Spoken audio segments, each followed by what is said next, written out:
বক্তব্য স্পষ্ট। আমার বুকের উপর দিয়ে আপনি রেল লাইন নির্মাণ করবেন, আমার দেশের স্বাধীন ভূমির উপর দিয়ে আপনি রেল লাইন নির্মাণ করে আপনার 30 ঘন্টার পথ 7 ঘন্টা করবেন, এতেও আমার আপত্তি নাই। কিন্তু আপত্তি একটা, আমার সার্বভৌম দেশ, যে দেশের জন্য হাফ প্যান্ট পরে খালি পায়ে অস্ত্র হাতে যুদ্ধ করে দেশ স্বাধীন করেছি, সেই স্বাধীনতা যোদ্ধাদেরকে আপনি আশ্রয় দিয়েছেন। নির্মম সত্য হলো বলতে হয়, সেই কথা আপনাদের এখন মনে নাই। আপনাদের তখন কি মনে ছিল? জনগণ বলা শুরু করেছে দেশ স্বাধীন করে দেব, কিন্তু বাংলাদেশের মাটি আমি ব্যবহার করব। এই অঙ্গীকার নিয়ে যদি 1971 সালে আমাদেরকে আশ্রয় দিয়ে থাকেন, 1971 সালে যুদ্ধে সমর্থন করে থাকেন, তাহলে আজকে আবার প্রমাণিত হলো বাংলাদেশের নিরীহ জনগণের প্রতি, বাংলাদেশের সার্বভৌমত্বের প্রতি আপনাদের কোনো সম্মান নেই, অসম্মান করে যাচ্ছেন একের পর এক।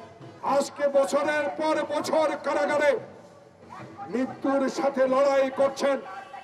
আইনমন্ত্রী হেসে হেসে বলেন তার চিকিৎসা হচ্ছে। আইনমন্ত্রী, আপনি কি কোনোদিন সৌজন্য নিয়ে আজকে হাসপাতালে গিয়ে বেগম জিয়ার শরীরের অবস্থা জেনেছেন? কশিন কালো করেন নাই। তাই আপনার এই অট্ট হাসি দেওয়া এই অনুভূতি আমরা প্রত্যাখ্যান করি। তিস্তার পানি তো আনতে পারেন না, বর্ডারে তো গুলি বন্ধ করতে পারেন না, ফেলানির লাশের বিচার তো আপনি করতে পারেন না। আপনি পারেন বাংলাদেশের গণতান্ত্রিক আন্দোলনে মানুষকে গুম করা, মানুষকে বিনা কারণে জেলে রাখা, বেগম জিয়াকে জেলে রাখা, তারেক রহমানকে অসত্য মামলায় সাজা দিয়ে আজকে সংসদ অবৈধ সংসদে দাঁড়িয়ে তারেক রহমানকে ফিরিয়ে আনার কথা বলেন। বাংলাদেশের মানুষ সচেতন আছে।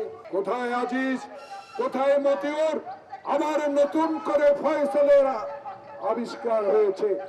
বাংলাদেশে এইভাবে বহু লোক এখন এই সরকারের আশ্রয়ে আছে, যারা কোটি কোটি হাজার হাজার কোটি টাকা লুট করে বিদেশের মাটিতে বাড়িঘর করে সুইমিং পুল তৈরি করে রাত্রে সাঁতার কাটে।